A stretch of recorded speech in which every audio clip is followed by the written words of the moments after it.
Hello, say hi to a happy day and enjoy listening while I read to you a story. The Three Little Pigs.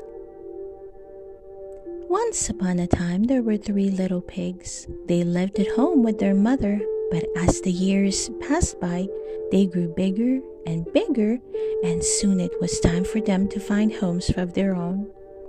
Their mother kissed them goodbye. "Watch out for the big bad wolf," she cried. Soon they met a man carrying a bundle of straw. "Please, may I have some straw to build a house?" said the first little pig, and before long he was hard at work. The other two little pigs carried on down and down the road, and after a while they met a man carrying a large bundle of sticks. "Please, may I have some sticks to build a house?" asked the second little pig, and soon he too was hard at work building a home for himself. The third little pig carried on down the road, and after a while he met a man carrying a load of bricks. "Please, may I have some bricks to build a house?" asked the third little pig. And soon he was very busy mixing cement and laying down brick after brick. The first little pig finished his house of straw and shut the door. The second little pig finished his house of sticks and shut the door. The third little pig finished his house of bricks and shut the door. "My house is good and strong," said each little pig to himself. "The wolf won't catch me now." But the very next day, who should come calling but the big bad wolf? Down the road he prowled, peering under the hedgerows and pouncing behind bushes. He was very hungry and he wanted something to eat. When he saw the little straw house, he was most surprised. "I wonder who lives there," he said to himself, and he peeked inside. How happy he was to see the first little pig tucking into a large plate of porridge. Little pig," he called, "let me come in." The first little pig dropped his spoon in fright. "No, no, by the hair of my chinny chin chin, I will not let you in," he shouted. "Then I'll huff and I'll puff and I'll blow your house down," roared the wolf. And he puffed and he puffed and he huffed and he blew the house down, and in a trice he had eaten the first little pig all up. Then he set off down the road.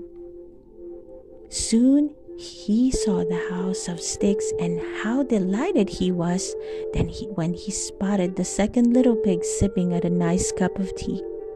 Little pig, let me come in," he cried. "No, no, by the hair of my chinny chin chin, I will not let you in," shouted the little pig. "Then I'll huff and I'll puff and I'll blow your house down," shouted the wolf, and sure enough, he huffed and he puffed, and he blew down the house in no time at all. Soon he had eaten the second little pig up. But when he visited the home of the third pig, he had a much harder job on his hands, for this house was made of bricks, and however hard he huffed and puffed, he could not blow it down. The crafty wolf sat on the gate and tried to think of another plan to catch the clever little pig. After a while, the wolf knocked on his door. "Oh, little pig," he called softly, "I know you like turnips, and if you can be ready tomorrow morning at 6 o'clock, then I will take you to Farmer Smith's field and help you pull some up." Well, the little pig was not going to fall for a trick like that, and so he got up the next day and went to the field at 5 o'clock and was home cooking his turnips by the time the wolf knocked upon his door. "You're too late," he called out. "I'm already cooking my turnips." Then the wolf gnashed his teeth and tried hard to think of another plan. "Oh, little pig," he called, "I know you like apples, so meet me at Mary Garden Farm at 5 o'clock in the morning and I will help you pick some." The next day, the little pig went to the farm at 4 o'clock, but the wolf too arrived early and caught him up a tree. "Here, catch!" cried the clever pig, and he threw an apple across the meadow. The silly wolf went bouncing after it, and in a thrice the pig was running from home. The wolf hid his anger and tried again. "Meet me at the fair at 3 o'clock," he said. But the pig went at 2 o'clock and bought a lovely butter churn. He was on his way home again when he saw the wolf coming up the hill towards him. There was nowhere to hide, and so he jumped inside his barrel and rode down the road. He thundered past the wolf, and the noise frightened the poor wolf so much that he turned tail and fled. That evening, the wolf knocked at the pig's door. "A horrible monster attacked me today," said the wolf in a shaky voice, and then the little pig laughed and laughed. "That was me in my butter churn," he said. The wolf was furious, and he climbed up on top of the roof. "I am coming down your chimney to get you," he cried.